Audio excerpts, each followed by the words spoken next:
Sometimes a single sentence can rip the ground out from under you.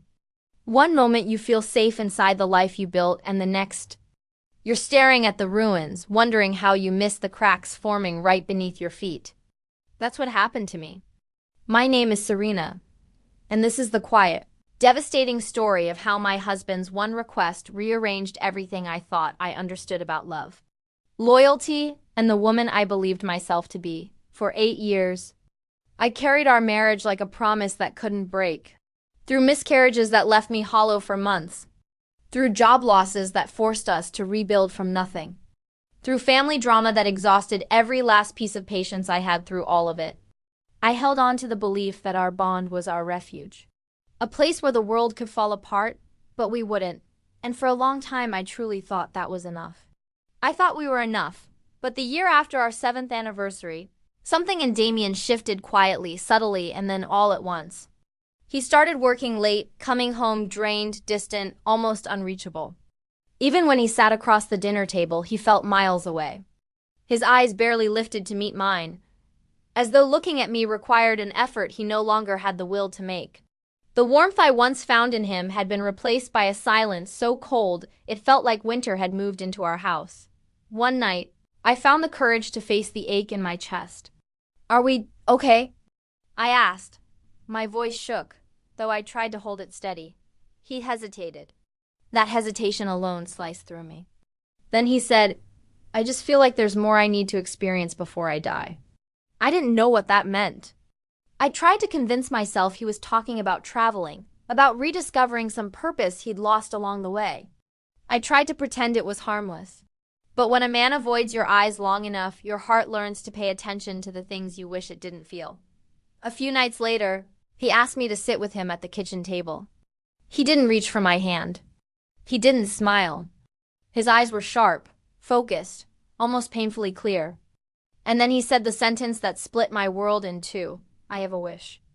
I want to be with someone else. Just once." For a second, everything inside me went blank. The wine glass slipped from my fingers and shattered against the floor. The sound echoed in the kitchen, but my heart broke louder. I felt my breath catch somewhere between my ribs, as though my body forgot how to function. "Why?" I whispered.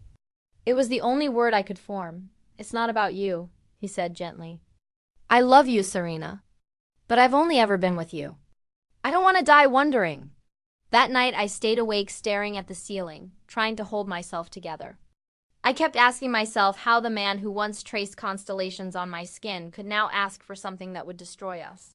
Part of me wanted to say no immediately.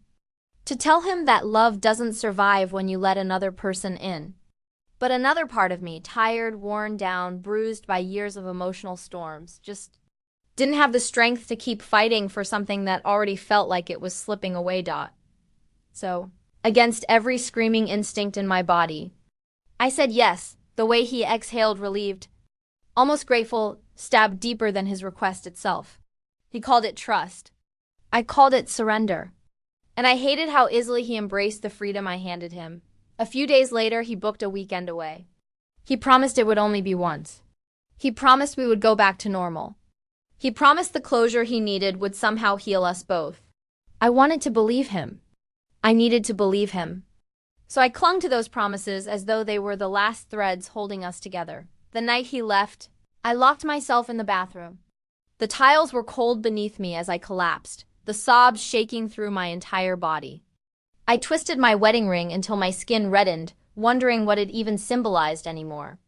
For 2 long days, he didn't call or text, not a single word. Just silence. A silence heavy enough to crush the pieces of me still trying to hold on. When he returned, he wasn't ashamed. He wasn't guilty. He looked lighter, freer. He kissed my forehead gently and whispered, "Thank you for trusting me."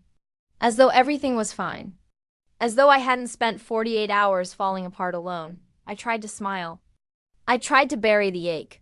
I tried to believe in the hope I used to carry so easily. But 3 weeks later, when his phone lit up with messages, ugly messages, undeniable messages from not one woman but several, the truth shattered me all over again. And the moment I confronted him, with my hands shaking and my voice barely holding together, he said something I still can't forget. "You said yes once. What's the difference now? And in that instant, I felt something inside me shift quietly, irrevocably toward a truth I wasn't ready to face.